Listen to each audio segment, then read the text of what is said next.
छत्तीसगढ़ सामान्य अध्ययन से संबंधित 10 प्रश्नों पर रोज हम डिस्कशन करते हैं, जो कि सीजीपीएससी और सीजी व्यापम के परीक्षाओं के लिए बहुत ज़्यादा इंपॉर्टेंट हो सकता है। सीधे हम लोग क्वेश्चन पर चलते हैं। तो आज का पहला क्वेश्चन है, निम्न कथनों पर विचार करने को बोल रहा है। पहला कथन दिया हुआ है कि छत्तीसगढ़ की प्राचीन भाषा कोसली के नाम से जाना जाता था। तो जो छत्तीसगढ़ की जो प्राचीन भाषा है वो कोसली के नाम से जानी जाती थी। तो ये बिल्कुल सही है। देखो, हमारा जो छत्तीसगढ़ है वो प्राचीन समय में कौशल या फिर दक्षिण कौशल के नाम से जाना जाता था। और कौशल में जो बोली जाती थी, जो भाषा बोली जाती थी वो कोसली। जैसे अभी छत्तीसगढ़ में जो भाषा बोली जाती है वो छत्तीसगढ़ी, उड़ीसा में जो बोला जाता है उड़िया, बंगाल में जो बोला जाता है बंगाली। तो वैसे ही तो पहला कथन बिल्कुल सही है। दूसरा दिया हुआ है, छत्तीसगढ़ी को संविधान के 8वीं अनुसूची में सम्मिलित करने की मांग की जा रही है। तो ये काफी लंबे समय से ये चल रहा है। तो ये भी बिल्कुल सही है कि जो हमारी जो छत्तीसगढ़ी बोली है उसका एक समृद्ध साहित्य है, तो इसको जो है भाषा का दर्जा दिलाने का प्रयास किया जा रहा है। हालांकि छत्तीसगढ़ राज्य सरकार इसको भाषा ही मानती है, लेकिन भारतीय संविधान के 8वीं अनुसूची में, जिसमें भारत के 22 क्षेत्रीय भाषाओं को सम्मिलित किया गया है, उसको स्पेशली भाषा का दर्जा दिया गया है।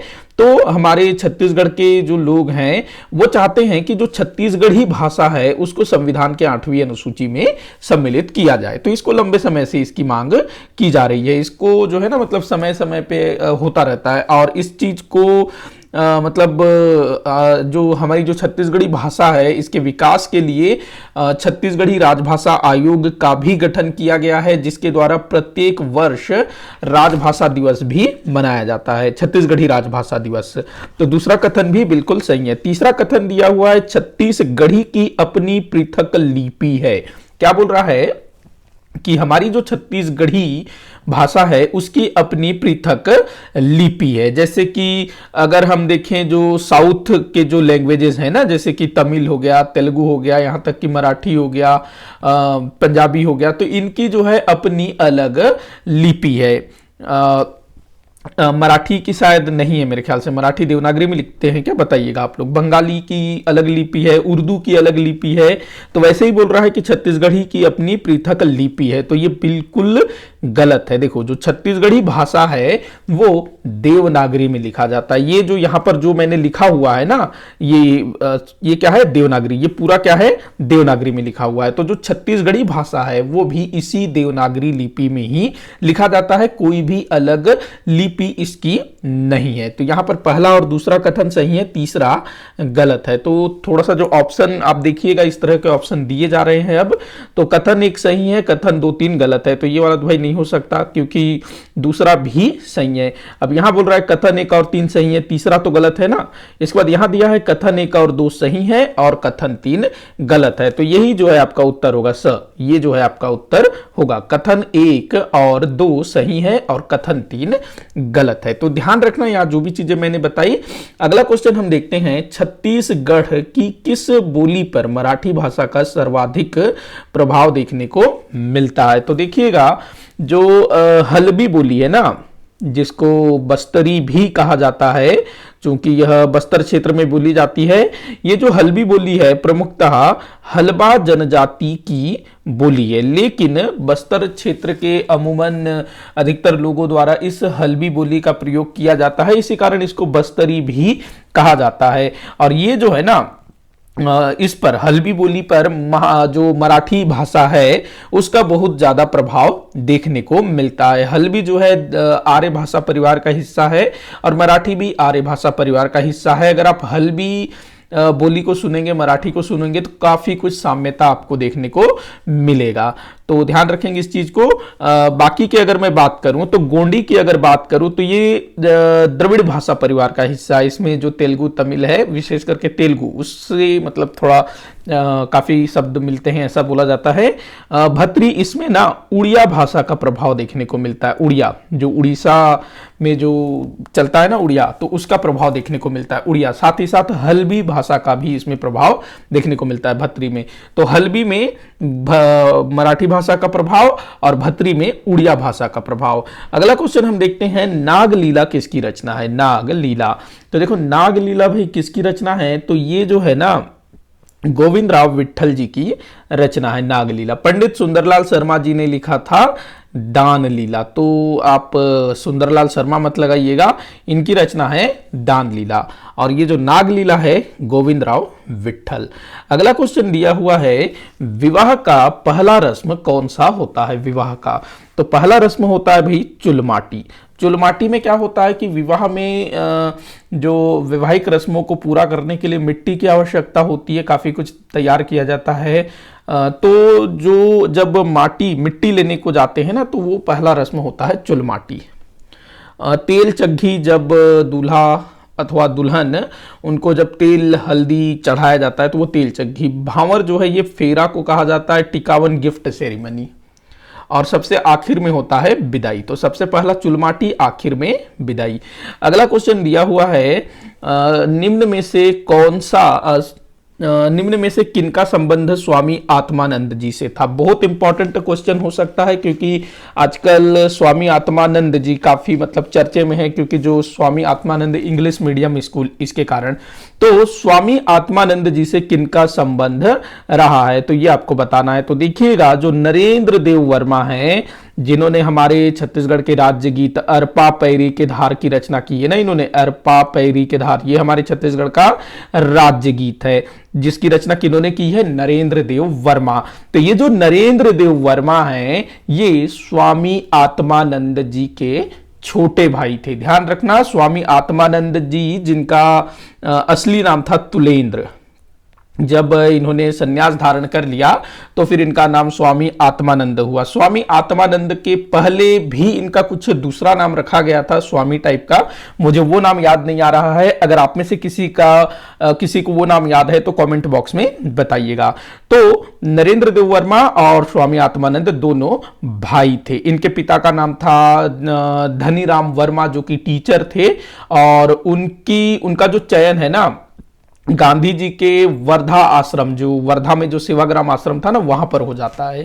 तो स्वामी आत्मानंद जी नरेंद्र देव वर्मा के भाई हैं। ये छोटे थे, नरेंद्र देव वर्मा छोटे थे और ये बड़े थे। अच्छा, एक और बात बताऊंगा, नरेंद्र देव वर्मा की जो बेटी हैं, उनका विवाह हमारे छत्तीसगढ़ के मुख्यमंत्री भूपेश बघेल जी के साथ हुआ है। मतलब कि नरेंद्र देव वर्मा भूपेश बघेल जी के ससुर थे। इनकी मृत्यु हो चुकी है, 1979 के आसपास में इनका निधन हुआ।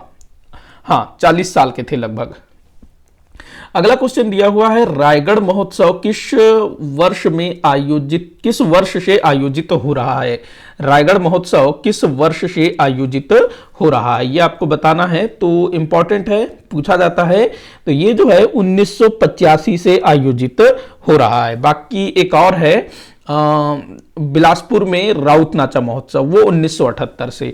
तो 1985 से रायगढ़ महोत्सव का आयोजन हो रहा है रायगढ़ में। अगला क्वेश्चन दिया हुआ है, कमल विहार पैलेस किस स्थान पर स्थित है? कमल विहार पैलेस इंपॉर्टेंट है, पूछा जा सकता है।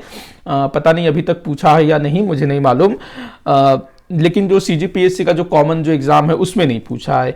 तो देखो, कमल विहार पैलेस ये है खैरागढ़ में। खैरागढ़ का जो राजमहल हुआ करता था ना, उसका नाम था कमल विहार पैलेस। और जब खैरागढ़ के राजा वीरेंद्र बहादुर सिंह और महारानी पद्मावती देवी, जब इन्होंने खैरागढ़ में इंदिरा कला संगीत विश्वविद्यालय की स्थापना की, तो भाई विश्वविद्यालय के लिए बिल्डिंग की आवश्यकता पड़ेगी।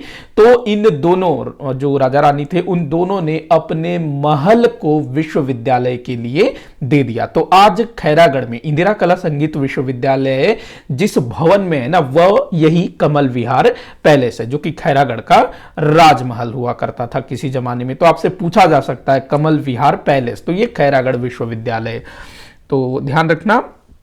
अगला क्वेश्चन है, हीरालाल काव्योपाध्याय द्वारा लिखित छत्तीसगढ़ी व्याकरण का प्रथम संशोधित संस्करण का प्रकाशन किसने करवाया था? तो देखो, हीरालाल काव्योपाध्याय, इनको जो है हमारे छत्तीसगढ़ का व्याकरणाचार्य कहा जाता है, क्योंकि इन्होंने जो है छत्तीसगढ़ी भाषा का पहला व्याकरण लिखा 1885 में, जिसको 1890 में प्रकाशित करवाया गया। अब यहां पूछा जा रहा है कि इसका प्रथम संशोधित संस्करण का प्रकाशन किसने करवाया। जो 1890 में प्रकाशित हुआ था वो तो भाई पहला था, वो प्रथम प्रकाशन था। इसके बाद फिर से संशोधित संस्करण प्रकाशित किया गया, किनके द्वारा। 1890 में जो प्रकाशित हुआ था ना पहला संस्करण, वो जॉर्ज ग्रियर्सन द्वारा प्रकाशित करवाया गया था कलकत्ता से। उसके बाद इसका जो सबसे पहली बार प्रथम संशोधित संस्करण, देखो जो पहले जो प्रकाशित हुआ था वो पहला प्रकाशन था, उसके बाद जो दूसरा प्रकाशित हुआ वो संशोधित संस्करण था, जो कि पहली बार संशोधित संस्करण के रूप में प्रकाशित हो रहा था। और इसका प्रकाशन किया था पंडित लोचन प्रसाद पांडे ने। ध्यान रखना, इंपॉर्टेंट हो सकता है इस तरह की चीजें। 1921 में इन्होंने ये काम किया था। तो संशोधित संस्करण, देखो क्या होता है, कोई सा भी किताब आता है तो कुछ समय के बाद उसका संशोधित संस्करण आता है। तो ये प्रथम संशोधित संस्करण पंडित लोचन प्रसाद पांडे। अगला क्वेश्चन दिया हुआ है, रायपुर स्थित महंत घासीदास संग्रहालय छत्तीसगढ़ के किस रियासत के शासक द्वारा बनवाया गया था। तो देखो रायपुर में है महंत घासीदास संग्रहालय, जिसकी स्थापना हुई थी 1875 में। 1953 में भारत के आजादी के पश्चात इसका पुनर्निर्माण करवाया गया और तत्कालीन राष्ट्रपति डॉक्टर राजेंद्र प्रसाद द्वारा इसका उद्घाटन किया गया। तो ये जो गुरु महंत घासीदास संग्रहालय, इसकी स्थापना 1875 में, मतलब शुरू में किसने की थी वो पूछ रहा है। तो ये किया था भाई महंत राजा महंत घासीदास ने। ये जो महंत घासीदास लिखा हुआ है ना, ये राजा का नाम था, राजा महंत घासीदास, जो कि राजनांदगांव रियासत के राजा थे। देखो जो राजनांदगांव रियासत के जो शासक थे ना, वो बैरागी वंश के थे। इनका जो वंश था बैरागी वंश का वंश था। यहाँ के राजाओं का वंश क्या था, बैरागी। इसी कारण से यहाँ के जितने भी राजा हुए उनके नाम के आगे महंत शब्द लगता था। महंत घासीदास, राजा महंत घासीदास, इनके द्वारा 1875 में रायपुर में संग्रहालय स्थापित किया गया, जिसका फिर 1953 में पुनर्निर्माण किया गया, मतलब नए सिरे से उसको बनाया गया होगा। स्ट्रक्चर वही रहा, बस उसको थोड़ा सा मतलब क्या कहना चाहिए, पुनर्निर्माण किया गया, मतलब रिनोवेशन किया गया। तो ध्यान रखेंगे। अगला क्वेश्चन दिया हुआ है जो कि इस वीडियो का आखिरी क्वेश्चन होगा, निम्न में से कौन रायगढ़ रियासत में दीवान के पद पर थे। तो भाई ये क्वेश्चन एक बार मेरे ख्याल से किसी एग्जाम में पूछा गया था। तो जो बलदेव प्रसाद मिश्र है ना, ये रायगढ़ में दीवान के पद पर थे। इसके अलावा ये रायगढ़ में पहले उप दीवान भी थे, उसके बाद फिर दीवान बन गए। इसके अलावा ये जो है ना मुख्य न्यायाधीश के रूप में भी काम किया था इन्होंने रायगढ़ में। इसके अलावा और भी दूसरे जो हमारे छत्तीसगढ़ में जो दूसरे नगर थे, रियासत थे, वहां पर भी ये अच्छे अच्छे पोस्ट में थे। लेकिन एक रियासत में जो दीवान का पद होता है, ये एक तरह का प्रधानमंत्री टाइप का पोस्ट होता था। मतलब कि राजा के बाद जो सबसे बड़ा जो होता था वो दीवान ही होता था। तो दीवान के पोस्ट पर ये काम किए थे बलदेव प्रसाद मिश्र। तो भाई इसी के साथ आज का ये वीडियो यहीं पर समाप्त होता है। आप लोग मुझे कमेंट करके बताइएगा कि आपसे कितने क्वेश्चन सॉल्व हुए। किसी भी क्वेश्चन में कोई भी डाउट हो जरूर बताइएगा। वीडियो को आखिर तक देखने के लिए बहुत बहुत धन्यवाद।